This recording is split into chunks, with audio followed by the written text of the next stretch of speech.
Movie, 28 years later. Bait 1. London lies in ruins, swallowed by vines, shattered concrete, and the eerie silence of a world that never recovered. 28 years after the rage virus first devastated humanity, a small reconnaissance team from a fortified European enclave lands near the Thames. Their mission: confirm rumors that survivors and maybe even a cure exist somewhere deep within the quarantined island. As the team advances, they feel the weight of the unknown pressing on every step through the deserted streets. 2. Lead operative Dr. Mara Ellison, a virologist whose mother died in the original outbreak, senses something strange in the air. Fewer corpses, fewer signs of active infection. Yet the city feels watched. With her are Captain Reed, a hardened soldier who trusts nothing on this island, and Jonas, a tech scout whose optimism clashes with the bleakness around them. Their drone sweeps reveal movement in the shadows, not the frenzied sprint of In, but something slower, more deliberate. 3. As night falls, the team takes shelter in an abandoned hospital. Mara finds old lab equipment and blood samples frozen by collapsed refrigeration units. While examining them, she notices a mutated strain of the virus, one that shows signs of reduced aggression but increased longevity. Before she can analyze further, an attack erupts. Figures rush the building, not screaming like the infected of old, but communicating in guttural clicks. The team barely escapes. 4. Outside, they are rescued by a band of survivors living in the underground tunnels.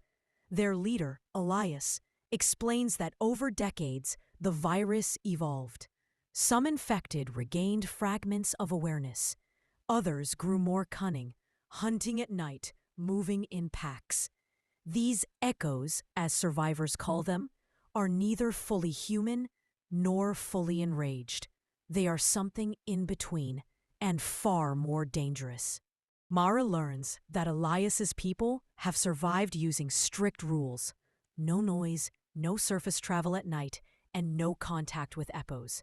Yet deep in the tunnel community lies a secret: a girl named Lyra, born immune, like the rare carriers from decades ago. The immunity is inheritable, but unstable. Some children develop partial symptoms. Mara realizes the cure, if it still exists, may lie in Lyra's blood, but approaching her risks triggering unpredictable reactions. 6. Captain Reed argues that their mission is complete. They found survivors. But Mara insists immunity could save the outside world. Tension rises as the community refuses to let Lyra. When echoes discover the tunnels, chaos erupts. They attack with terrifying coordination, herding survivors like prey. Mara and Reed fight their way through collapsing corridors, while Elias tries to hold the line. During the escape, Lyra collapses, her body reacting violently to stress. Mara realizes Lyra's blood is mutating. The cure may only be days from disappearing forever. 8. While fleeing toward the extraction site, the rogue military detachment intercepts the group. Their commander reveals they plan to burn the entire region with an aerosolized toxin. Mara argues that immunity still exists, but the commander sees Lyra as a threat, not a hope. As night falls, echoes close in, trapping both sides in the ruins of a museum. A massive three-way battle erupts, soldiers firing, echoes swarming, survivors scrambling to escape. Reed sacrifices himself to stop the toxin release, detonating the canisters before they reach full dispersal. Mara carries Lyra through the chaos, guided by Jonas and a handful of remaining survivors.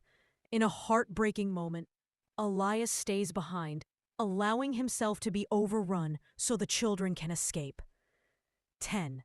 At dawn, Mara, Jonas, and Lyra reach the extraction point, overlooking a devastated London skyline.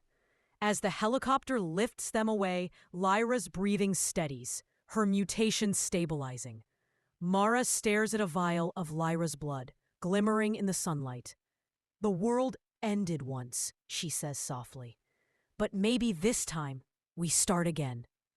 Below them, the echoes scatter into the shadows, watching, waiting, hinting that the fight for humanity's future is only beginning.